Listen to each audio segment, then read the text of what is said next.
This audio is for educational purposes only. I hope this will add light to your journey.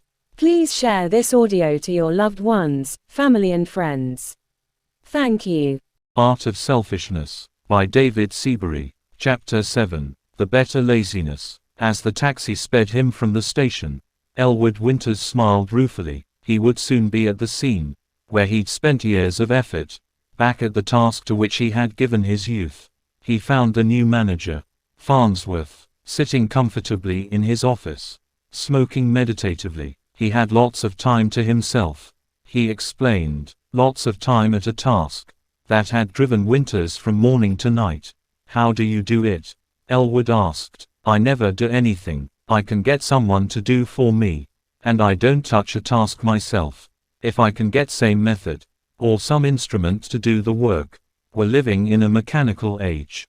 We don't paddle across the ocean, or dig ditches with our hands. We use tools. I make mental tools do my work. What sort of instruments and methods manage this company? Winters demanded incredulously, thinking of the strikes and sabotage that had caused his collapse.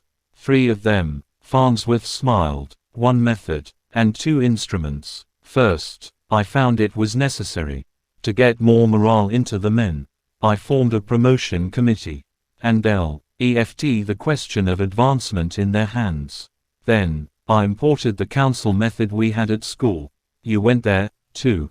Wasn't there a student council in charge of all discipline? Why, yes, certainly. Well, I've employed exactly the same method here, and it works. They are more severe too than I'd be, but the men take it from each other. Thirdly, I've an experimental department for business advancement. It concerns every branch of our work. Each employee spends 1 day a month there. He has a chance to see the whole problem of the business as it relates to his work. He's offered a bonus for every suggestion he can make.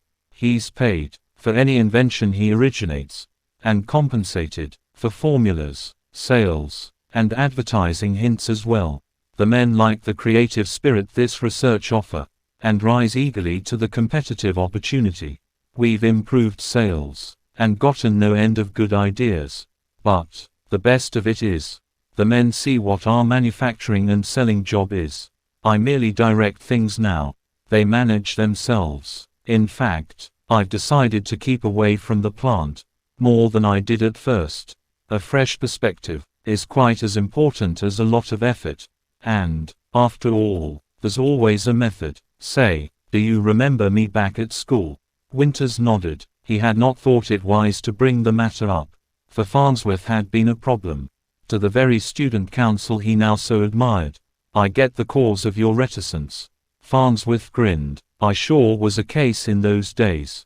I wonder if you recall Sudbury, our English teacher. He was my counsel for defense in a court-martial once, and the way he saved me from dismissal has always stuck in my mind.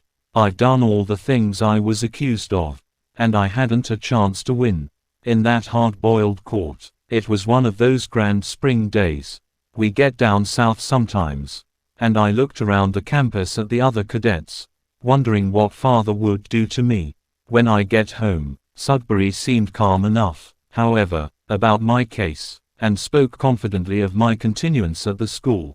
There's always a way to win, my boy. He smiled. And I want you here. There are some things I need to teach you. I stayed too. His method was as simple as the hills. He surprised the court by making no defense at all. I was only witness. He put me on the stand and made me submit every charge against me. My case didn't involve anyone else, and I told it all. Then, Sudbury rose. Gentlemen of the court, you have had a superb example of frankness, integrity, and good sportsmanship, he said in gentlest tones. The defendant proves, by his sincerity, that he is a clean, honest American boy, caught in the natural mischief we expect to deal with in every school. This academy publicly announces that it can take any boy of character and make a man of him. If it is the will of the court that he be dismissed, we would certainly owe an apology to his parents, and a withdrawal of word to the American public. They couldn't drop me after that, of course. Sudbury had merely taken the school's boast on its face value, and used it word for word in my defense. They wouldn't have sent a report of that court-martial to my father on a bet. He's a lawyer, you know, and he'd have caught Sudbury's logic on the instant.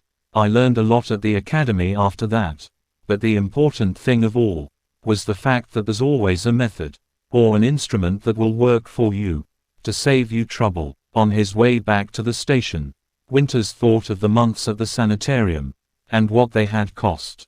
He counted up the salary he would have received, and, all because he had tried too hard. Some might think that faithful effort didn't pay, and it didn't as he had done it. But that wasn't the real truth of the matter. He knew that now. It was how he had worked that had failed. Loyalty could be expended endlessly, and never be appreciated, if he didn't do it the right way. Well, he'd learned a lesson. He'd handle his new job very differently. Thanks to Farnsworth, a journey across a continent was once arduous. Nobody made it so. Man, through science, has conquered this dilemma of distance. Making a yard of cotton cloth used to be an endless task. It has been turned by man into a simple matter through the invention of automatic machinery. Success in handling problems consists in gaining the attitude of mechanics, and of learning how to harness one's selfishness in relation to social requirements, so that the dilemmas of life are constantly overcome. It is the purpose of effort to discover the better way. To lift a mighty rock from a field of loam would strain a giant's back. To pry it loose with a crowbar is not difficult. To make a hole deep in the earth, that water or oil might be extracted from beneath the soil, once took years. We bore it now with a drill, swiftly, and with ease. Every act of conquest in nature has been achieved by the use of methods and instruments. In the objective realm, we take this fact as a matter of course. In personal problems and subjective anxieties, we neglect to follow the same principle. We not only fail to look for such keys, but we contest the idea that they are available. Just as our forefathers opposed each mechanical advance, deriding those who supposed the hard facts of life could ever be conquered, so we refuse to believe that the control of circumstance lies largely in our attitude toward it. It matters little whether yours are the dilemmas of love, and mine money anxieties, or the problems of food, clothing, and shelter. The question of how we deal with them is all important. It is we, with all our personal uncertainties, who are caught in the mystery of experience. We who seek understanding, and an opportunity to overcome the odds against us. While we pray for money to pay the bills, there should be supplications for insight to stimulate our wealth-producing abilities. Money is made by men whose minds are free of muddle-headedness.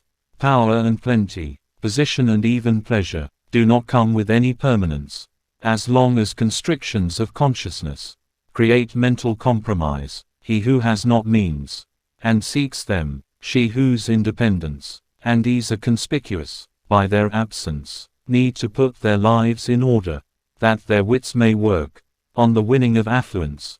No frenzied focus on objective tasks will force life to give us good fortune.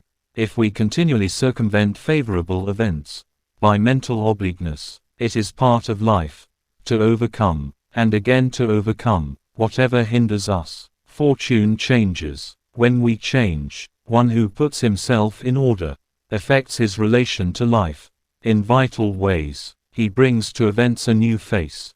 Until he does this, fate so seems to destroy his effort that he easily rationalizes himself as its victim. This is why the doctrine of never compromise yourself is so essential to intelligent living.